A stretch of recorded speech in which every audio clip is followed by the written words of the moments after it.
Are you a socialist? What exactly does all that mean? So I like to define myself as a pragmatic progressive. So you're Democratic Socialist, correct? Yes. Or no? Yeah? Yes. Okay. People are hungry. They are ready to be engaged. They're ready to be brought into the process. They want politicians who are going to talk about real policies that are going to impact their lives. And they're ready for new young voices who aren't going to accept corporate dollars and talk about racism, talk about dismantling capitalism. And it's interesting that in a moment where people are making all kinds of choices that kind of break politics apart, that's also a moment where a discussion about democratic socialism perhaps becomes possible. And you ran as a democratic socialist in territory where there's a very active DSA on the ground. But yet you're still kind of blazing some new turf for a lot of people. How did that discussion go?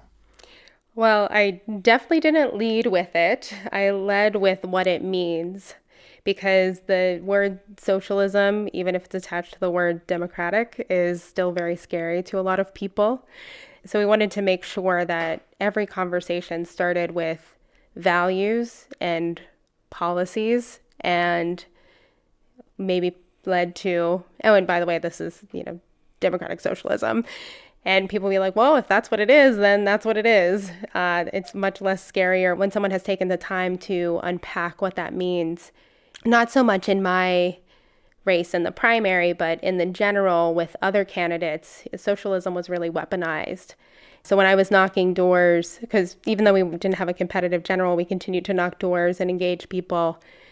Some folks would then, they saw the commercials, or they were watching the news and would say, oh, you're the socialist. And I would just say, what does that mean to you?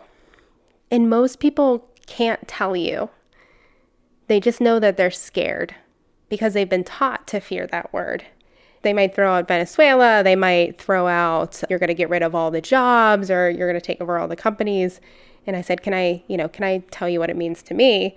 And we'd have a conversation, and even if people didn't agree with me at the end, they really were at least neutralized in their opinion. Because at the end of the day, that's I think the faction of the Democratic Party that's offering real solutions that are going to ameliorate the suffering of people today.